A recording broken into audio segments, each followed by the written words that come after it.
एक साधु घाट किनारे अपना डेरा डाले हुए था। वहाँ वह धुनी रमा कर दिन भर बैठा रहता और बीच बीच में ऊंची आवाज में चिल्लाता, जो चाहोगे सो पाओगे। उस रास्ते से गुजरने वाले लोग उसे पागल समझते थे। वे उसकी बात सुनकर अनसुना कर देते और जो सुनते वे उस पर हंसते थे। एक दिन एक बेरोजगार युवक उस रास्ते से गुजर रहा था।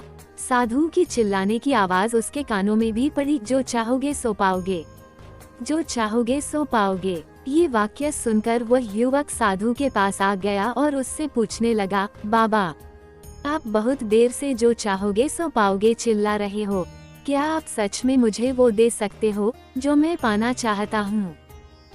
साधु बोला, हाँ बेटा, लेकिन पहले तुम मुझे ये बताओ कि तुम पाना क्या चाहते हो।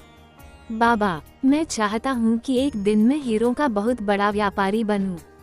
क्या आप मेरी ये इच्छा पूरी कर सकते हैं? बिल्कुल बेटा, मैं तुम्हें एक हीरा और एक मोती देता हूँ, उससे तुम जितने चाहे हीरे मोती बना लेना। साधु की बात सुनकर युवक की आंखों में आशा की ज्योति चमक उठी। फिर साधु ने उसे अपनी दोनों हथेलियां आगे बढ़ाने को कहा। युवक ने अपनी हथेलियां साधु के सामने कर दी।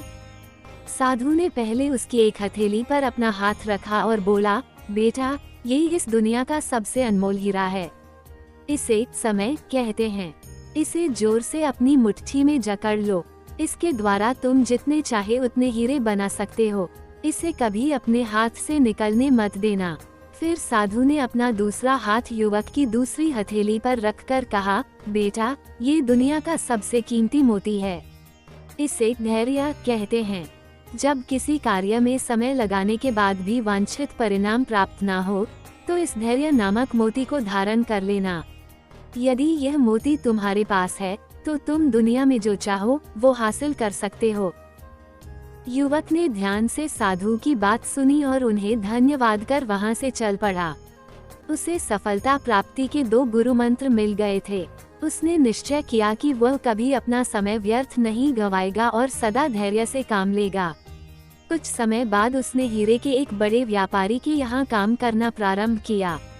कुछ वर्षों तक वह दिल लगाकर व्यवसाय का हर गुर सीखता रहा और एक दिन अपनी मेहनत और लगन से अपना सपना साकार करते हुए हीरे का बहुत बड़ा व्यापारी बना। इस कहानी से हमने ये सीखा कि लक्ष्य प्राप्ति के लिए सदा समय और धैर्य नाम के हीरे मोती अपने साथ रखें। अपना समय कभी व्यर्थ ना जाने दें और कठिन समय में धैर्य का दामन ना छोड़ें। सफलता अवश्य प्राप्त होगी।